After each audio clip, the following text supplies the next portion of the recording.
Welcome to the Tech Talks Daily Podcast, where you can learn and be inspired by real-world examples of how technology is transforming businesses and reshaping industries in a language everyone can understand. Here is your host, Neil C. Hughes. Welcome back to the Tech Talks Daily Podcast. We have a great topic that we're going to explore together today that you're going to be hearing more and more about in the months ahead. Because Google announced Gmail's brand indicators for message identification pilot last year, and that can all be shortened into a nice tidy acronym called Bimi. But recently, they announced that over the coming weeks, they're rolling out Gmail's general support of Bimi, an industry standard that's going to drive adoption of strong sender authentication for the entire email ecosystem. And we all know that when Google decide to make changes, businesses usually have to jump on board and play by their rules too. And Bimi essentially provides email recipients and email security systems increased confidence in the source of emails and enable senders to provide their audience with a more immersive experience. But at the moment, over 90% of cyber attacks start with phishing email. This sounds like a great solution, and it's going to be more and more important for businesses to gear up and adopt Dmarc. But out of 47 million domains that a company called Redshift analysed over the past few years, only 1.5% are fully Dmarc compliant. Why? That's just one of the things we're going to be talking about today. So buckle up and hold on tight as I beam your ears all the way to Barcelona so we can speak with Rahul Power, CEO and founder of Redshift, who's going to guide us through this wave of change that we can expect in the industry, how they're helping, and also the mission that they're on. So a massive warm welcome to the show. Can you tell the listeners a little about who you are and what you do? Great. First off, thanks for having me, Neil. Pleasure to be here. I'm Rahul Pawar, CEO and co-founder of Redshift. We're a leading provider of vital SaaS-based cybersecurity products. So we focus on protecting organizations from digital attacks, predominantly attacks that originate over email or from other types of online impersonation. So this is the kind of phishing, invoice fraud, BEC that people are seeing in their inboxes, unfortunately, more and more recently. And I'm looking forward to finding out more about this. It's such a hot topic at the moment. But before we do, can I ask that you share your origin story? I mean, where did your passion for technology come from? How did that collide with cybersecurity? And ultimately, what put you on this path you're on today? Yeah, no, good question. It's kind of fun to reminisce. So I was thinking back. I got my first PC when I think I was 12. Yeah. And I've been at the keyboard ever since, which sounds kind of tragic, but, frankly, I'm having a lot of fun.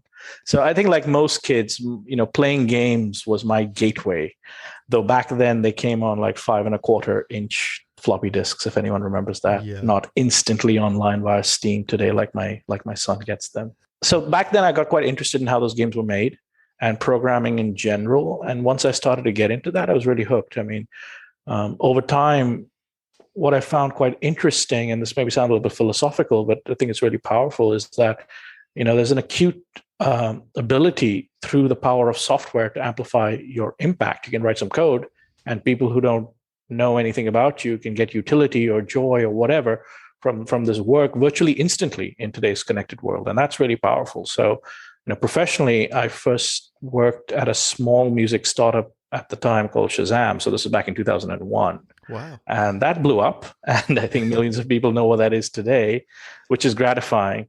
But it took a long time. I think over that time, I became quite interested in technology as an agent for good and, how it could help solve some of the really meaningful problems that we see in the world today. So, today, I think tech's made a lot of things better, but I worry about some of the negative impacts it's had. And with Redshift, we set out to try and help. So, at Redshift, we leverage all of this knowledge about building software for pattern matching and cognitive techniques such as AI to provide automated solutions to some of the, more significant challenges facing individuals and organizations today as it relate to cyber risk and cyber criminals.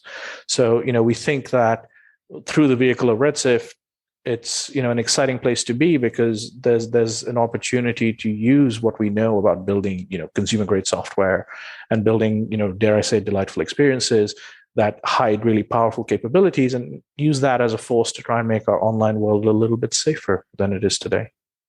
I love that. And for people that are hearing about Redshift for the very first time, what kind of problems are you solving with your tech? And ultimately, what makes you different from the other solutions out there? Because it's such a crowded space right now, isn't it? Yeah, sure. And, frankly, I welcome all of the innovation.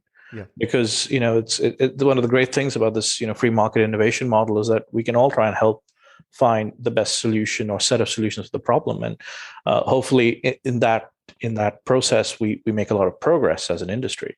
So, at Redshift, we focus on email attacks that get through. So, today, most people receive fraudulent messages on a daily basis that get through all the spam filters and virus detectors and all that other stuff that they have. And people often ask the question, like, why is this happening, right? I thought we solved this a long time ago. And I think the reason is because a lot of these messages are really targeted, and they disguise identity or intent, often both. So it falls to the recipient to be hyper alert and not fall for particularly damaging messages that can escalate into a full-blown system infiltration or ransomware attack or something like that. So commonly cited research shows that over 90% of attacks have an email or messaging component to them. So at Redshift, we look at trying to stop this at the source. Now, because these messages are very, very targeted, and they're not effectively blocked by these, general spam list kind of approaches, which look at lots of messages that might be harmful or damaging. If you're only getting one or two messages that are asking you to do some very specific, very normal sounding things, it's very difficult for previous generation solutions to look at that individual message and know that there's anything wrong with it. So what we do at Redshift is we have a number of SaaS solutions that level up the security of an organization's email posture on what you get out of the box with an Office 365 or Google Workspace deployment. And we do that with SaaS software. And we're a bit different because we rely on two techniques that we believe together can really make a difference. So the first one is all about modern security standards. So most companies are not aware that there are actually some, pretty robust, well-supported modern security standards that can level up the security of your email. And I have to apologize, I'll throw an acronym in here we call Dmarc. So Dmarc is one of them. And what it basically does is it hardens your online identity to prevent impersonation attacks across your supply chain or customer base, including to your own staff. So, if you ever received a message from, your boss or your peer telling you to do something and they never sent that message, likely this is a, straight up impersonation attack that could probably have been prevented with some of the modern security standards that are out there. So we help organizations implement protocols such as this that help harden their online identity. And the second thing that we're really excited about is, of course, AI, and mainly leveraging NLP, natural language processing, and machine vision to create sort of cybersecurity expert level cognition that can then look at every message and look at the stuff that, standards like Dmarc can't protect you from, and apply that to those messages so that if anything untoward is going on a message by message basis, we can tell you about it and stop you from making a mistake. Incredibly cool. And one of the things that put you on my radar was when Redshift recently partnered with Entrust to help marketers adopt brand indicators for message identification. BIMI, another acronym for you there. But can you tell the listeners a little bit more about the standard and how it allows brands to display their logos with authenticated emails and Google's recent stance on this issue? Because there's big changes ahead, isn't there? Yeah. It's not email as we've known it before, and one of the great things about security standards like Dmarc that I mentioned before is that they have a strong network effect. So when individual companies level up their security, it sort of helps everyone in the ecosystem. So, it helps the company, obviously, but it also helps their customers. It helps their supply chain. And in some cases, it also helps, the email service providers who have to deal with all of this stuff that's going on the internet. So what Google's done is it's come out with a program that rewards organizations that have gone out and specifically deployed Dmarc, the security standard that I mentioned before. So if you have Dmarc at a level of deployment that actually ensures compliance, and there's some technical detail on what that means, but I don't think it's really relevant. If you have it properly deployed, you're eligible for Bimi. And what that means is that Google will display your registered trademark against any email you send on the millions of email clients they control. Now, that's obviously a pretty big deal for marketers. Now, of course, this is an internet standard. So in addition to Google, a number of other mailbox providers are doing the same, including Yahoo and Fastmail. But essentially what's happening is email is, changing at a protocol level to allow you to do things that you previously couldn't do with email. And Google's throwing its weight behind it. We did some work a few months back before Bimi was generally available. So for everyone's benefit, Bimi's been in the market now for probably about a month at this point in time, but we've been working with the technology behind the standard for some time now. So we knew it was coming, and we did some work a few months back before this to try and simulate the end user experience around having Bimi logos appear in email clients and what that might mean for the metrics that everyone cares about, metrics like engagement, conversion, and brand recall. And we have the full report on our website, and you can see the mechanisms that we use to actually do this. But at a summary level, it was about over 1,000 participants in the UK and the US. So what we saw was that there was a striking increase in open rates, so average increase of about 39% when the email was presented with this Bimi logo.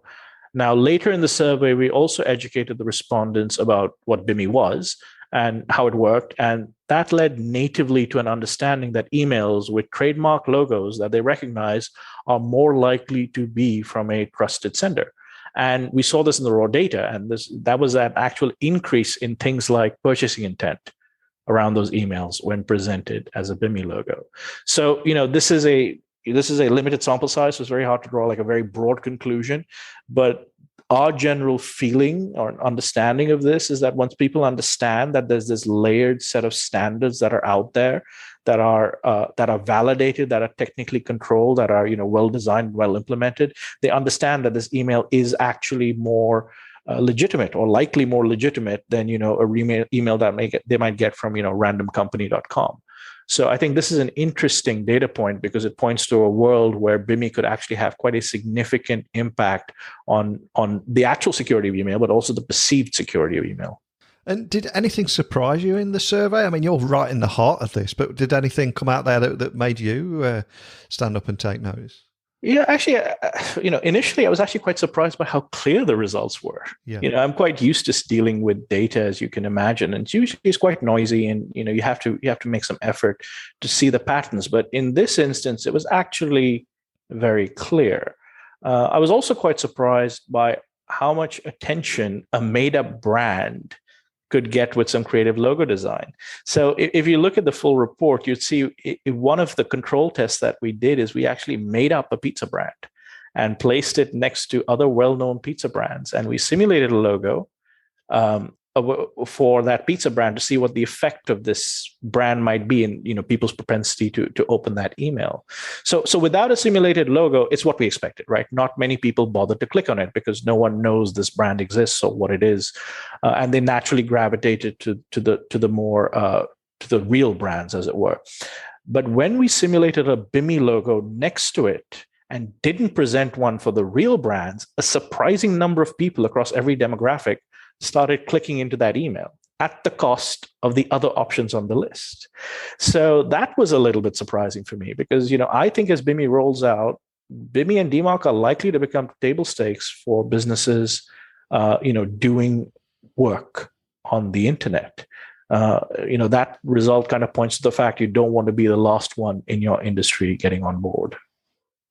And I suspect we will have many listeners and people from businesses and decision makers, etc., that are listening to this podcast today anywhere in the world saying, well, why are we not doing this? But qualifying for a Bimi, a company's domain name, must be DMARC compliant and its logo must be trademarked. So can you tell me more about exactly what a business needs to do to be compliant and how you're helping them through that process? Yeah. So before I give you the answer, let's just take a step back because it is a little bit complicated. And the whole solution stack that we're talking about over here has been designed to be safe for brands and customers. Like we said at the beginning, email is a pretty rough place right now. So, the industry doesn't really want to put its weight behind a standard that creates more problems than it brings solutions. And you can imagine that if the solution stack isn't robust and isn't well implemented, you could have all sorts of things from, logo abuse to increased risk of impersonation attacks, because people are putting trusted brands in places that they have no right to do so. So as a result, various checks, that's, procedural and technical checks, exist to make sure this work as intended and actually makes the ecosystem better, not worse. So that's where all of these solutions come into play. And we sort of sit in providing a significant portion of that solution space for organizations that want to implement this stuff. So, there's never been a better time to get compliance with Dmarc. Even without Bimi, you get security and may get deliverability benefits to your email. Both of those things are things that are desirable to organizations. But now qualifying for Bimi is the icing on the cake. So to actually get ready for Bimi, it could take a little bit of time depending on your current state. So if you haven't done so, I recommend you read up a little bit about what Dmarc is and start your implementation, because every Dmarc solution needs data from your actual email traffic. And to do that, it has to observe it. And to observe it, it takes time. So you've got to start that process early. The second piece is your registered trademarks. So you need to have the right to, whatever brand collateral, whatever logo mark you're planning on putting in front of the end user in that email client. So you need to figure out if the logos that you want to use are registered with, the USPTO or equivalent international trademark organization, and if not, get that process going. Because once you've got those two pieces done, and obviously we can help you with the Dmarc part of that, our solution in partnership with Entrust, as you'd called out before, will let you simply submit this logo, this image, right? That is registered with the trademark office, and you'll get a certificate that can be digitally interrogated by Google and other supporters of the standard, and basically make your logo appear safely alongside your authentic email in every compliant mail client in the world. And with over 90% of cyber attacks starting with phishing emails, they are becoming more sophisticated every day. It almost feels that it's crucial that businesses are gearing up to adopt Dmarc. But out of the 47 million domains that you've analysed over the past few years, I was maybe not too surprised, but the actual figure of only 1.5% are fully Dmarc compliant is nothing short of shocking. But can you expand on that and why you think it is so low? Yeah, it's a great stat that we wrestle with all the time. Frankly, it is a disappointing place to be. Yeah. 47 million domains is a lot, right? And not all of those are necessarily mail senders and active and all that other stuff. But if you really sort of focus down, so just take the largest public companies, for example, say the Fortune 500 with staggering IT budgets, that the level of compliance there is only 40%. With email-borne attacks being the scourge that they are today, there's no reason for that not to be 100% in 2021. With digitization and COVID and all these projects have to be deployed. But from what we've seen, I think, one big problem is that people don't know about this stuff. As an industry, I think we need to do a better job of educating people about the solutions that are out there. Email security does not need to start and stop with monthly phishing simulations that everyone dislikes. There are other robust, well-tested technical solutions out there that can help when layered with your existing solutions. That don't impact your end users, and organizations need to know about it and they need to adopt it. So I'm very happy to have conversations like this where we can in a slightly vendor neutral way say, hey, go on, learn about the stuff, figure out whether you have a plan in place to adopt this stuff and go out and adopt it, because once again the ecosystem effect is significant. And I think the second problem is that it's actually a non-trivial problem. So for most of our customers who have hundreds or thousands of domains and many services that communicate to stakeholders, So, this isn't just your own business email, right? This isn't just your Office 365 or Google Workplace or whatever you might be using. This is your HR system, your marketing automation, your ticket management, all this other stuff. All of that stuff normally uses your business email to communicate. And all of that stuff has to be properly secured and properly compliant, and it gets non-trivial.